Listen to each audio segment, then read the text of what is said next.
आम्ही जेव्हा स्वतः सर्वे केला तर इथं BJP विरुद्ध सर्व सुरू आहे. सगळ्यांनी म्हटलं सगळ्यांनी म्हटलं की आम्हाला आता कमळ नको आहे. कॉर्पोरेशन वॉटर म्हणजे पिण्याचं पाणी त्यांच्याकडे नाही आहे. विहिरी असतात घाणेरड्या विहिरी, जिथं एका ठिकाणी विहिरीमध्ये एक माकड पडलेलं होतं, तिथलं पाणी लोक पित होते. म्हणजे एवढी दयनीय अवस्था. रस्ते तर मी सांगू नाही शकत. घरासमोर घाणेरडं पाणी साचलेलं, पूर्ण आरोग्यासोबत खेळ खेळत आहेत हे लोक.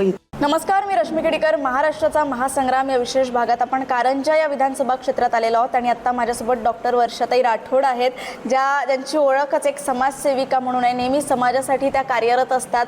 जनतेच्या समस्या सोडवण्यात त्या नेहमी धावपळ करत असतात आणि आता त्या ज्या अपक्ष उमेदवार म्हणून जे आहे निवडणूक त्या लढणार आहेत, त्यांचं काय विजन आहे आपण जाणून घेणार आहोत. ताई, तुमचं नवराष्ट्रामध्ये खूप खूप स्वागत. धन्यवाद. एकंदरीतच ताई, आता ही निवडणूक तुम्ही अपक्ष लढणार आहात. काय विजन आहे, कुठल्या मुद्द्यांना घेऊन ही निवडणूक तुम्ही लढणार आहात? बिलकुल. आता मी अपक्ष म्हणून ही जी निवडणूक लढत आहे त्याचं मेन उद्देश असं आहे की मला आमच्या समाजाला पक्षांनी ठरवलं होतं, राष्ट्रीय पक्षांनी, की एक उमेदवार आम्ही बंजारा समाजामधून देऊ. तर सर्वप्रथम मला राष्ट्रीय पक्षाकडून तिकीट मिळणार होती, राष्ट्रवादी शरद पवार साहेबांची, पण त्यांनी डवललं. तर त्याचं कारण त्यांनाच माहिती. कारण एक उमेदवार म्हणून जर आज मला बघत असाल तुम्ही, तर सगळ्या उमेदवारापैकी मी एक सक्षम आणि शिक्षित महिला आहे सर्वप्रथम. आणि या मतदारसंघाला अशा उमेदवाराची गरज आहे. आजच्या या काळाची गरज आहे की त्यांना उमेदवार असाच पाहिजे. आणि सगळ्यांचे व्ह्यूज आम्ही घेतले. मागच्या 3 महिन्यामध्ये माझी जनसंघर्ष संघटना, तशी 6 महिन्यापासून आमची ही संघटना कार्यरत, म्हणजे चांगल्या प्रकारे कार्यरत आहे. तर त्यांनी हे गावोगावी जाऊन, सगळीकडे जाऊन आम्ही जेव्हा बघितलं की लोकांच्या ज्या समस्या आहेत, त्या समस्या खूप ग्राउंड लेवलच्या समस्या आहेत आणि त्या समस्या आजपर्यंत इथल्या ज्या स्थानिक उमेदवार आहेत त्यांनी आजपर्यंत सोडवलेल्या नाही आहेत. ज्यांचंही कुणाचं इथं सरकार होतं त्यांचं मला म्हणजे हे नवल वाटते की त्यांनी एक आज 75 वर्ष स्वातंत्र्याला झाल्यानंतरसुद्धा त्यांनी त्यांचे बेसिक गरजासुद्धा पूर्ण केल्या नाही आहेत. घरकुल सारखी गरजा आहे, घरकुल आहे, पाणी आहे, वीज आहे, रस्ते आहे. आणि बेरोजगारी इतकी जास्त वाढलेली आहे की त्याचं तर म्हणजे तुम्ही कल्पनाच नाही करू शकत.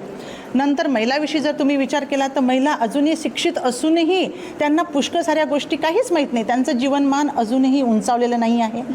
त्यांना एक प्रश्न पडतो की आम्ही घराबाहेर जातो कामाला, तेव्हा आम्ही परत सुरक्षित येऊ की नाही येऊ. तर अशा खूप साऱ्या ज्या समस्या आहेत, मी गावोगावी गेली, घरोघरी गेली, मी तिथं जाऊन डोअर टू डोअर त्यांना बघितलं, त्यांच्यासोबत चांगला संवाद साधला माझ्या जनसंघर्ष संघटनेमधून. पण मला खूप साऱ्या समस्या दिसल्या. नंतर मी हा विचार केला की गेल्या 10-15 वर्षापासून इथले जे उमेदवार होते त्यांनी इथं काय कार्य केलं, कुठल्या लेवलला जाऊन यांनी कार्य केलेलं आहे. तर आज मी जे हे स्टँड घेतलं अपक्ष उमेदवार राहायचं, तर माझं सर्वप्रथम हे आहे की जर मी अपक्ष उमेदवार असून जर मी निवडून आली तर माझे खूप सारे असे पॉईंट्स, मुद्दे आहेत की मला विकासकाम काय काय करायचं, पहिली गोष्ट.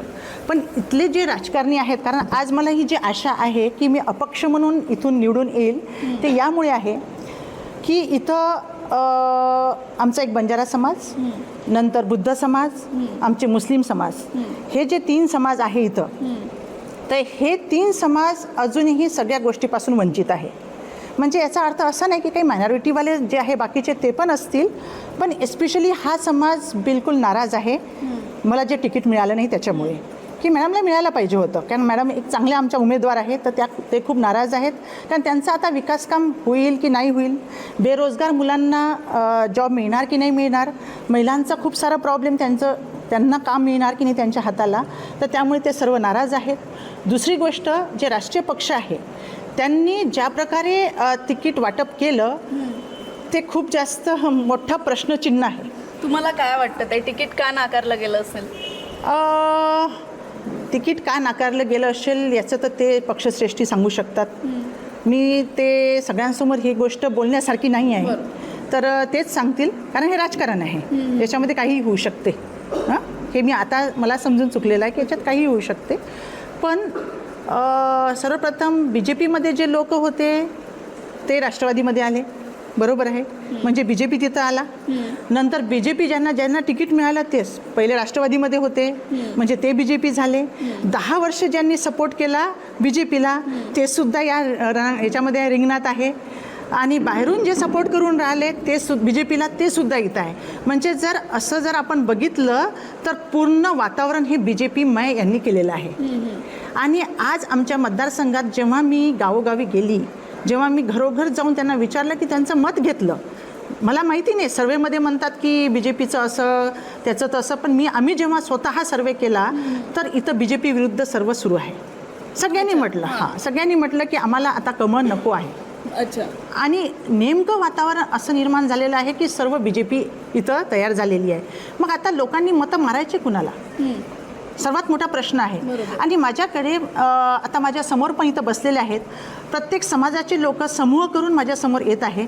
हां, बुद्ध समाजाचे झाले, मुस्लिम समाज झाला, आमचा बंजारा समाज झाला, सर्व समाजाचे की मॅडम आता आम्ही कुठं जायचं. कारण त्यांना असं वाटतं की आम्ही अनाथ झालो, आम्ही आता जायचं कुठं, कुणाला हे प्रश्न मांडायचे. आजपर्यंत आम्ही यांच्या सतरंज्या उचलल्या, आमच्या घरावरचे गोटे गेलेले नाही आहे आतापर्यंत. आमचा समाज अजूनही पुढे गेलेला नाही आहे, कुणाला काही कळत नाही आहे. इथे या विधानसभा क्षेत्रात जातीवाद हा विषय येतोच का? बिलकुल जातीवाद येतोय, पण आता जातीवादाच्या पलीकडे चाललंय हे राजकारण. अच्छा. जातीवादाचं राजकारण जर असतं तर राष्ट्रवादी शरद पवार साहेबांचं जे तिकीट होतं ते इथं बहुसंख्य समाजाने, जे आमचा बंजारा समाज आता इथं आहे, तर त्यांना ही तिकीट जायला पाहिजे होती. बरोबर. त्यांनी तसं म्हटलं पण होतं की यावेळेस मी या समाजाचा विचार करेल. मग का नाही गेलं? म्हणजे इथं जातीचं राजकारण ज्याला म्हणतो तेही दिसत नाही आहे. नेमकं राजकारण काय आहे, पूर्ण खिचडी झालेली आहे इथं. कुणाला काही समजत नाही आहे. सगळी पब्लिक पूर्ण कन्फ्युजनमध्ये आहे. आणि जेव्हा सगळी पब्लिक इथं कन्फ्युजनमध्ये आहे तर त्यांचं कन्क्ल्युजन एकच निघत आहे की आता वर्षाताई राठोडकडेच आपण वळायला पाहिजे. नक्कीच.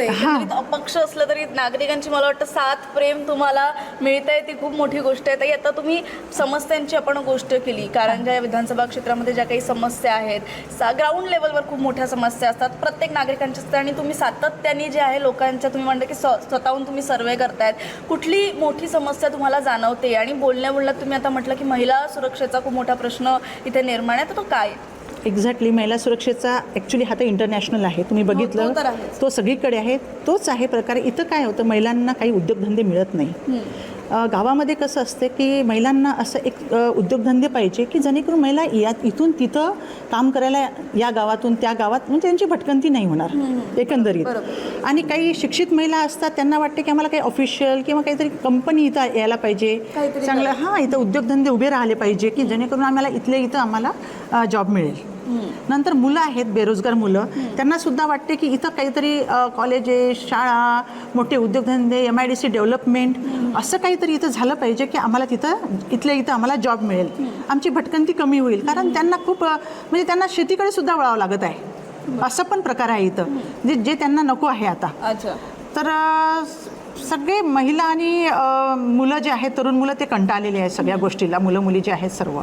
तर मला असं वाटते की कुठल्या पक्षाचा आमदार बनेल त्यापेक्षा तो जो कोणी आमदार असेल त्यांनी सर्वप्रथम या सगळ्या प्रॉब्लेमकडे त्यांचं लक्ष आम्हाला केंद्रित करायचं आहे. माझी जी जनसंघर्ष संघटना आहे ती इलेक्शन नंतर सुद्धा कंटिन्यू कार्यरत राहील. आणि त्याच्या माध्यमाने आम्ही वेळोवेळी इथल्या आमदाराला, जो कोणी बनेल, आयदर मी किंवा कोणी पण, त्याला वेळोवेळ हॅमरिंग करण्यात येईल की बाबा हेच प्रश्न आमचे तुझ्यासमोर मांडले आहेत, या प्रश्नाचं आता तुला काय करायचं, 5 वर्ष एक दिवसही वाया न घालता तुला पूर्ण हे आमच्या विकास कामाकडे आणि आमच्या सगळ्या प्रॉब्लेमकडे तुला लक्ष द्यावं लागेल. ताई, या क्षेत्रामध्ये वीज, पाणी आणि रोडची आपण नेहमी समस्या म्हणतो, कॉमन समस्या आहे प्रत्येक निवडणुकीत. सध्या काय स्थिती आहे त्याची, आणि जर तुम्ही आमदार झाले तर काय बदल याच्यात येईल? बिलकुल. आता मी छोट्या छोट्या गावामध्ये जिथं फिरली तिथं त्यांच्याकडे एक इथं चौसाळा म्हणून गाव आहे फॉर एक्झाम्पल. त्यांचं छोट्या छोट्या गावामध्ये सुद्धा मी बघितलं की त्यांना स्ट्रीट लाईट्स बिलकुल नसतात. नाही आहे स्ट्रीट लाईट्स त्यांच्या इथं. आणि स्ट्रीट लाईट्स नसताना जेव्हा ते मुलं, लहान लहान मुलं खेळतात, आपले म्हातारे माणसं रस्त्याने जातात, कुठंतरी पडायची भीती असते कारण स्ट्रीट लाईट्स नाही आहे. आणि एका बाजूला ती जे आपल्याला त्याला पाण्याची नाली म्हणतो वाहणारी, ती सुद्धा बंद नाही आहे. म्हणजे तो खूप मोठा त्यांचा धोका आहे. नंतर त्यांना तिथं ते जे खांब असतात विजेचे खांब त्याची सुद्धा मला मागणी केली की मॅडम आम्हाला एक 4-5 तरी विजेचे खांब आमच्या एरियामध्ये टाकून द्या. आमच्याकडे वीजच नाही आहे. आम्ही कुठंतरी त्या मेन खांबातून ते एक लाईन टाकलेली आमच्या घरामध्ये आणि एक लाईट आमचा सुरू असतो. बापरे. म्हणजे एवढी विचित्र परिस्थिती आहे. नंतर मी काही गावामध्ये हे बघितलं की तिथं कॉर्पोरेशन वॉटर हे 4-4, 5-5 दिवस बिलकुल येत नाही. मधले जे गावं आहेत एक्झॅक्टली तिथं कॉर्पोरेशन वॉटर म्हणजे पिण्याचं पाणी त्यांच्याकडे नाही आहे. विहिरी असतात, घाणेरड्या विहिरी, जिथं एका ठिकाणी विहिरीमध्ये एक माकड पडलेलं होतं, तिथलं पाणी लोक पित होते. म्हणजे एवढी दयनीय अवस्था. रस्ते तर मी सांगू नाही शकत. घरासमोर घाणेरडं पाणी साचलेलं, पूर्ण आरोग्यासोबत खेळ खेळत आहेत हे लोक इथं. म्हणजे मला वाटतं की काय करत आहे. नुसतं तुम्ही इथं आमदारकी तुमची घेऊन, खासदारकी घेऊन तुम्ही काय नुसतं बॉम्बेला दौरे करायचे आणि इकडं कधीतरी यायचं. त्याच्यामुळे आता हा स्थानिकाचा जो मुद्दा आहे ना, त्याच्यामुळे सुद्धा आला की स्थानिक उमेदवार इथं पाहिजे. स्थानिक म्हणजे इथं राहणारा 24 तास. बरोबर. हां, कारण इथं आहेत त्यांना लोक स्थानिक म्हणतात, पण ते स्थानिक नाही आहेत. ते कुठून तरी बाहेरून आलेले आहेत आणि अजूनही ते इथून अपडाऊनच करतात त्यांच्या. हां, असं पण आहे. नेहमी याच्यामध्ये ते सातत्याने आता तुम्ही एक गावाबद्दल सांगितलं तर खरं तर मला मी पण शॉकते की ही जी परिस्थिती आहे, लाईट्स नाही आहेत घरात, पाणी म्हणजे कुठेतरी आपण म्हणतो की जान आहे तो जहान आहे आपण म्हणत असतो आणि त्याच्याशीच आपण आपल्या आरोग्याशी खेळ करतोय. ताई तुम्ही काय नियोजन, तुमच्या डोक्यात काहीतरी प्लॅनिंग असेल याबाबत? बिलकुल आरोग्याला घेऊन माझं हे प्लॅनिंग आहे. पहिली गोष्ट तर इथलं जे आरोग्य संस्था आहे सर्व, म्हणजे PHC झालं, SDS झालं, RS झालं, हे सगळे जे आहे याला एक तर डेव्हलपमेंटची खूप गरज आहे. एवढी डेव्हलप नाही आहे जसं पाहिजे तिथं. इक्विपमेंट नाही आहे. म्हणजे लोकांना रेफर जास्त केल्या जाते छोट्या प्लेसपासून तर मोठ्या सेंटरला, की हे नाही आहे ते नाही आहे म्हणून त्यांना बा रेफर करा पेशंटला. तर त्या आरोग्य सुविधा आम्हाला सर्वप्रथम इथं द्यायच्या आहेत. नंतर ह्या ज्या बेसिक आहेत हे तर बिलकुल झालंच पाहिजे. हां, भयानक स्थिती आहे की तुम्ही त्यांच्या आरोग्यासोबत एवढे खेळत आहे. म्हणजे तुम्हाला डेंग्यू, स्वाईन फ्लू हे सगळं तुमच्या समोर, चिकनगुनिया सगळं दिसत आहे आणि तुमच्या नाल्यात तुडुंब अशा घाणेरड्या भरून तिथं वाहत आहे. मी खरोखर त्याचे फोटो घेतले, तिथं व्हिडिओज घेतले मी, आणि तिथल्या ज्या घरात असलेल्या बाया ओरडल्या माझ्यावर लिटरली. ज्यांना घरकुल नाही आहे त्यांनी मला घरात बोलवलं आणि म्हटलं की तुम्ही आता मतं मागायला एवढ्या यानं इथं येता. म्हटलं ताई मी मत मागायला नाही आली, अजून इलेक्शन सुरू व्हायचं आहे. तर नाही म्हणे ताई, तुमच्यासारखेच लोक येतात, मतं मागतात आणि मग आमचे मतं घेऊन घेतात आणि 5 वर्ष इकडं वळून सुद्धा बघत नाही. आणि रडल्या, काही बाया रडल्या, म्हणे बिलकुल इथं यायचं नाही. आमचं घर बघा असं कुडाचं घर आहे. माझं स्टिकर लावायचं होतं ते लावायला सुद्धा मला तिथं जागा नव्हती. अरे बापरे. म्हणजे तिथं ते कूड म्हणतात त्या कुडाला एक ते कार्पेट असं म्हणतो ना आपण, असं ते लावतात. त्याला तुम्हाला ते स्टिकर लावायचं होतं, नाही लावता येत होतं. म्हणजे एवढी दयनीय अवस्था. आणि पूर्ण पाणी त्यांच्या घरामध्ये जातं जेव्हा आपला पावसाळा असतो तेव्हा.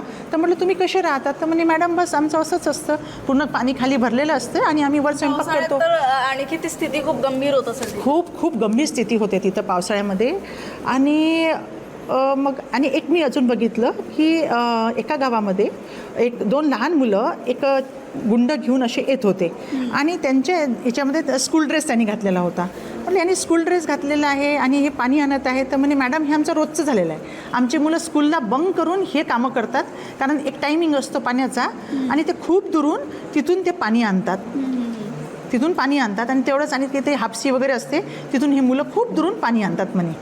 तर म्हटलं का? तर म्हणे आमच्या घरापर्यंत पाईपलाईन नाही आहे, अजूनही पाईपलाईनचं काम नाही झालं आहे. म्हणजे किती दयनीय अवस्था आहे की आज पिण्याचे पाणी, वीज, घरकुल, रस्ते आणि शेतकरीचं तर तुम्हाला माहितीच आहे. या सगळ्या बेसिक गोष्टी जोपर्यंत होत नाही तेव्हापर्यंत या मतदारसंघाचा विकास होणार नाही. हे साहजिक आहे. म्हणूनच मी बोलताना तुम्हाला म्हटलं की कुठल्याही निवडणुकीत एक मुद्दे येतातच. वीज, रोड, पाणी आणि खूप इफेक्ट करतात हे नागरिकांच्या ह्याच्यावर. ताई सातत्याने तुम्ही कार्यरत आहात आणि तुमचं जे काही तुम्ही जाऊन तुम्ही नागरिकांचं घेतो तुम्ही सांगितलं त्याच्यावरून तर ते कळलं, कारण बाकीचे लोक इतकं सांगत नाही डिटेलमध्ये.